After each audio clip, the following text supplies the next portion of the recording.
అయ్యారు నమస్కారం అయ్యారు.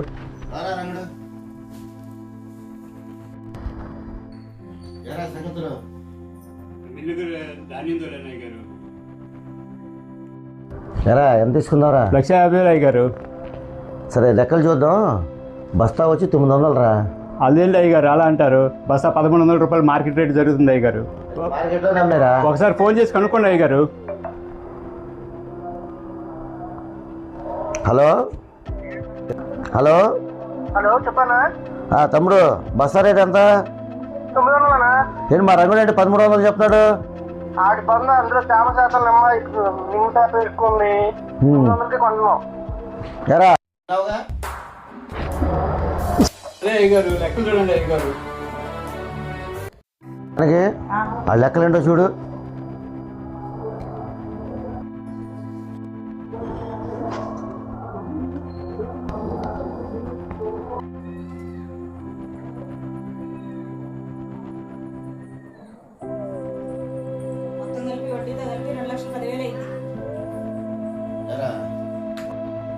తీసుకుంది 1,00,000.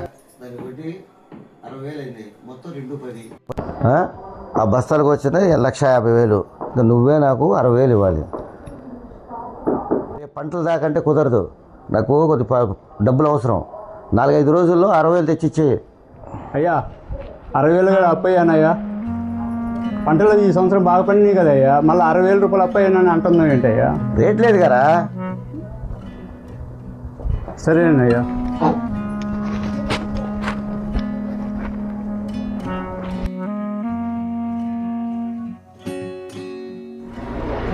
ఈసారి ఆయన మంచి మంది అన్న. అది పొలానికి కాదు మనుషులకి.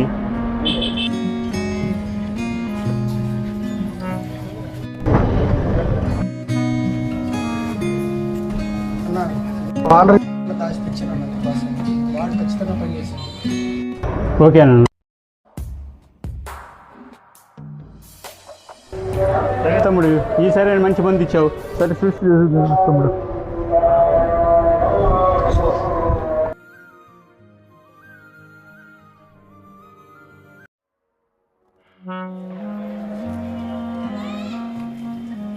ఇప్పుడు ఈ కల్తీ నాకులు ప్రపంచంలో అన్నీ కల్తీ అయిపోయినాయి. ఏమండి ధాన్యం అమ్మేశారా? ఎంత మిగిలిని? అదేంటి 1,100 రూపాయలు రేట్ని 900 రూపాయలు వచ్చారు ఈ కల్తీ నాకులు.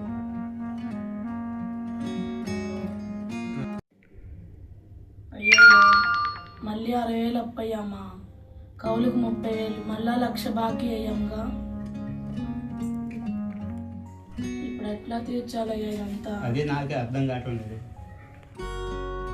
హలో రంగన్న, నేను పొలం కౌలుకు తీసుకున్నావు కదా, కౌలు ఎప్పుడు కడతావు? 4-5 రోజులు కడతానయ్యా. 4-5 రోజులు కాదు రంగన్న, నేను అప్పుల్లో ఉన్నా. రేపు సాయంత్రం కల్లా చూడు. అదయ్యా 4-5 రోజులు టైం కావాలయ్యా. లేదురా రంగన్న, చూడు రంగన్న. చూసి చెప్తానయ్యా.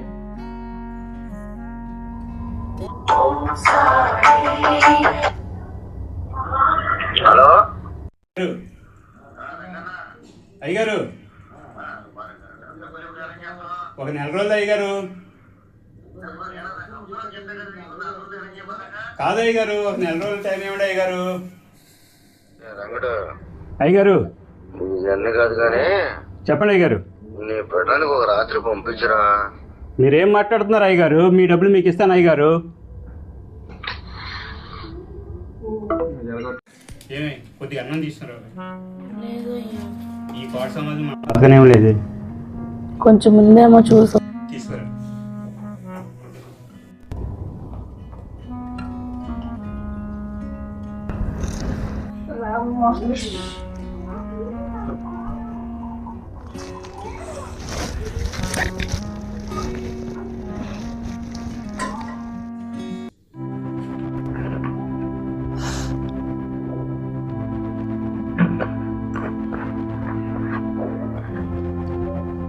ఒక బతకాలని లేదే. నేను కూడా నీతో పడ్డానయ్యా. సరే ఒక ముద్దు పెట్టు.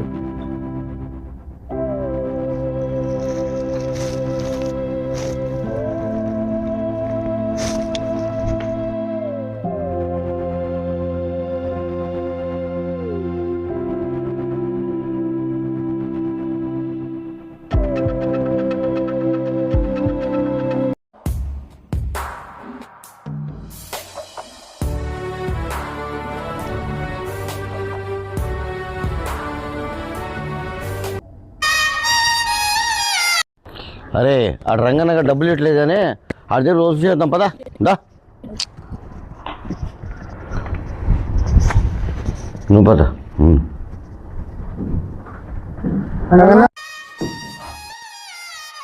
రంగనా అయ్యో రంగనా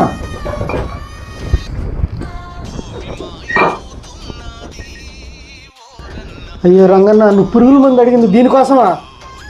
ముందే తెలిస్తే నీకు కల్తీ మందు కాకుండా కల్తీ మందు అయినా ఇచ్చేవాడి రంగన్న. అమ్మక ఒరిజినల్ మందు అమ్మి తప్పు చేశారు రంగన్న. ఈ కల్తీగాడి షాపులో కల్తీ మందు అమ్మినా నువ్వు బతికుండేవాడు. ఏంట్రా కల్తీగాడి అంటావేంట్రా? కల్తీగాడి రా, కల్తీ నా కొడుకు నువ్వు. కల్తీ నా కొడుకురా? అవును నువ్వు కల్తీ నా కొడుకు. నేను కల్తీ నా కొడుకు, నీ ఉద్యోగం పీకేస్తా. నువ్వేంటి ఉద్యోగం పీకేసేది? నీ దగ్గర నేను ఎవడో పనిచేస్తాను.